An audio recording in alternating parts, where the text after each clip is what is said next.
Yeah. Oh, you're talking the BD boot camp when we did Yes. that tech. So I'll tell you a quick story. Prior to the boot camp, I had trainers that would go out into the field and, I started by myself and then had one guy and they came back with their tail between their legs, Russ. They would meet a sales manager and the sales manager say, hey, staff's upstairs, you go up in the BDC and do your thing. So they were really saying, I don't want to have anything to do with this. And so the guys would come back and they were like, look, they're not embracing this. And to myself, I was like, Traver, you need to figure this out, dude, because it's going to crash. And so I just quickly, I said, I'm going to do a management awareness conference. They just don't have the vision. And I think there's a few bases around the diamond when you're growing something. I think one is you cast a vision. John Maxwell said this years ago. Then I think two, you got to get them to buy into the vision. Just because you cast it doesn't mean they bought in. Right. So this was second base, it was getting them to buy in. So I wrote the MAC and then put it in a little binder. I went to Walmart. I never forget this. I bought these red chairs with like the cheap chrome and some tables. And I had a room that was probably would seat 25, 30 people. I asked my wife to cook food. I said, I'm going to get them for basically a day and a half.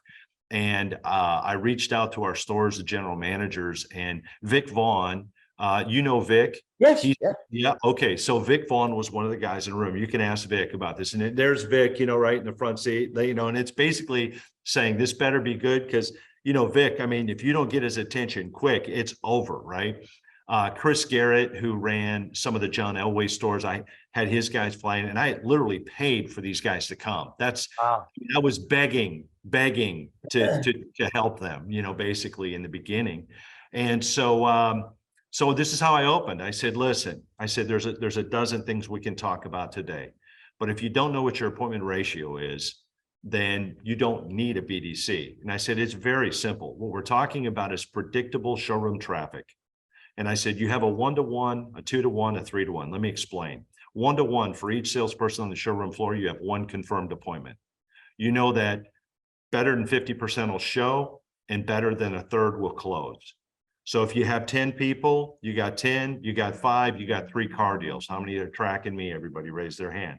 I said, if you're at a 2-to-1, I said that 10 people, you got 20 confirmed appointments. 3-to-1, you got 30. Where do the appointments come from? They come from your incoming phone ups, talking intelligently, asking the right questions, setting appointments that show. They come from your unsold showroom traffic. This is going back 30 years now, Russ, but I'm kind of going back in the old cavern to grab this stuff.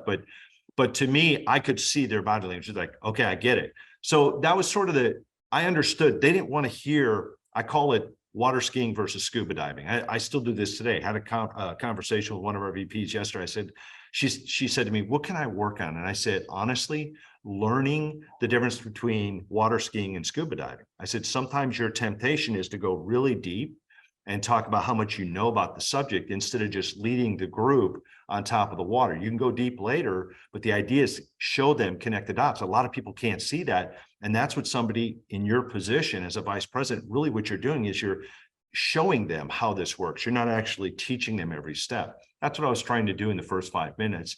And I think Vic would tell you, he knew in the first 5 minutes, he was in the right place. And I said, what we're going to do in this workshop is I'm going to show you exactly in the first 5 minutes of every day to know where you stand. You're going to know where you're at. You're going to know what the day looks like before you get 10 minutes into it. And your BDC can guide you there. And so everything else I do, I'm going to layer and backing up how to make that happen, how to troubleshoot, how to plan for that next level. So that's kind of how we got to boot camp. What made it special, you said it early, the people.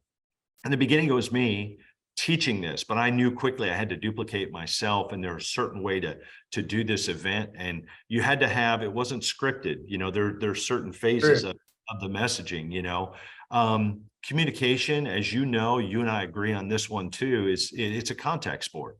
Again, it's not a scripted sport. So you got to know what to look for. Yes, I think there are keywords and phrases. There are key questions that you learn to ask, and then you listen really well. And I think listening is half of selling. The root word selling comes from selge, which literally means to serve. And so if you kind of go back to the beginning and say, what was the initial idea behind selling? It was serving somebody. Well, how do you serve somebody if you don't know what they need? right? You got to listen. And so a lot of the questions, a lot of things we taught in the call guides, you know, came and emanated from that thinking.